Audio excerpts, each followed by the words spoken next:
There was a point in my old job that I pretty much worked every day, Saturday mornings and probably all day Sunday. And I just kept telling myself, this is what the job required. Weekends were not really for rest, they were just additional days to get the job done.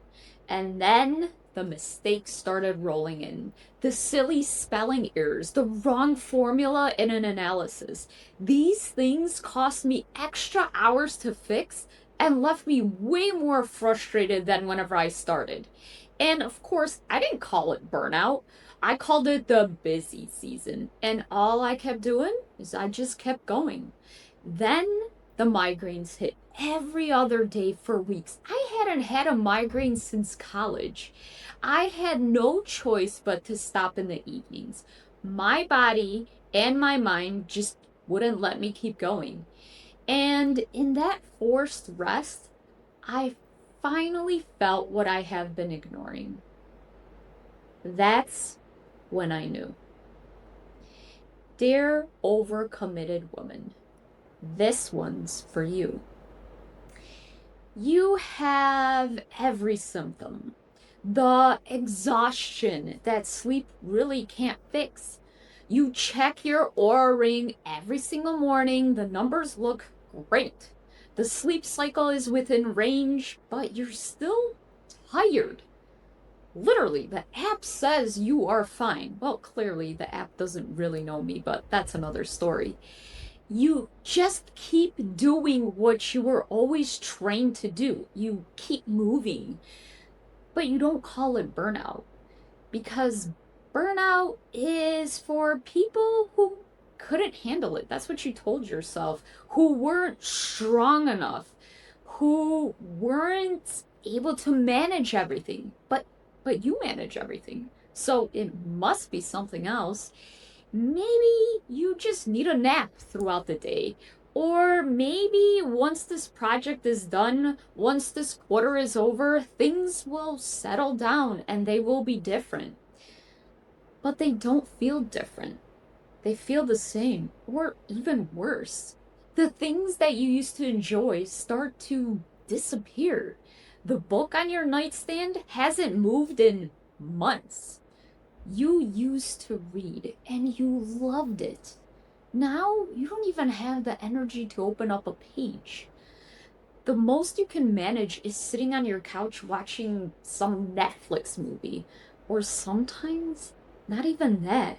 You just sit there staring at nothing. And then it starts to build up. The small things that never used to bother you in the past, they start to build one on top of the other until you're snapping at something that has nothing to do with why you're frustrated in the first place. And then there's that voice in your head, the one that won't stop. I can't be weak. I have to keep going. This is what everybody does. I am not the only one going through this. And you just keep repeating this nonsense over and over and over until you believe it enough to get through one more day. And still, you won't say the word. Because saying it means you're admitting the pace you've been running isn't sustainable. And if it's not sustainable, then something has to change. And change, let's face it, it's scary. So, burnout, it stays unnamed. And you just continually stay in it. Keep in mind, burnout, it's not a weakness. It's what happens to you if you just keep going without breaks. You need more than what you get back. You keep going when you should be stopping. And because you've always been able to push through, you just keep pushing through. Think of burnout like a check engine light on your car. And you see the light and you decide to put a little tape over it. The car keeps moving. Everything looks fine from the outside, but the problem is still there, even though you covered it up. And the longer you ignore it, the bigger the repair. I knew the light was there. I just kept telling myself I'll deal with it later. My car did stop in the middle of nowhere, but that was whenever I was 16. But besides the point, burnout, it works the same way. Here's the difference between tired and burnt out. Tired means you had a long week. You sleep, you recover, then you're back in the game. Burnout means you slept, you rested, but you still wake up exhausted. And it goes beyond the exhaustion. You start canceling plans. And the part that should worry you, you feel relieved when you do. Not guilty, relieved. Because even showing up for the people you love starts to feel like something you just have to survive. The exhaustion feels like dedication, or that's what you tell yourself. But let me break it to you, your body knows the difference. And it's been trying to tell you all along. So please, stop right now.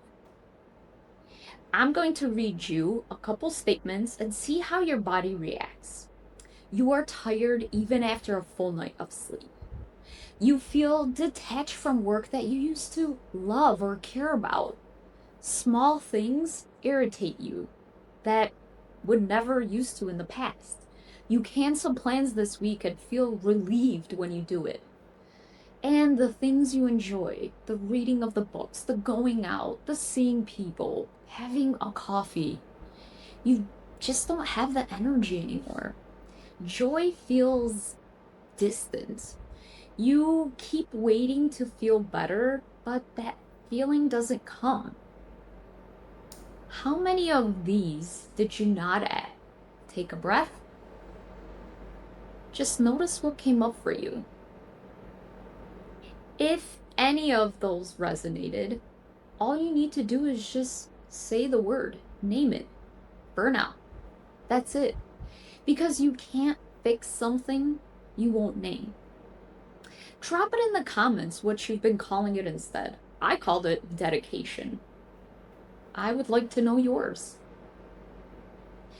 The woman we've been talking about today, the one who stopped reading, the one who stopped making plans or kept canceling them, the one that stopped feeling like herself. She didn't lose those things forever. She just got buried down by too much to do. And when she comes out on the other side, she's going to want her life back. The things she used to love. The stillness, the joy of sitting down with that one fantastic book and actually being present enough to finish it. That book, it should be waiting for her. That's what Buy a Stranger a Book campaign is.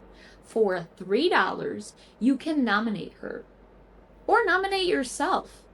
We are on day 16, 14 days left. Link is in the description below. Tomorrow, we're talking about the vacation you couldn't stop working through.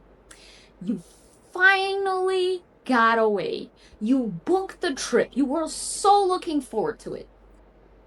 And you were supposed to be off, yet you weren't. You're sitting there, laptop open, emails open, telling yourself, I'll just check this for 1 minute. I just want to see what's happening. We're going to talk about why this happens and what is it actually telling you. I'll see you then. With love and 1 hour back, Kate. Bye.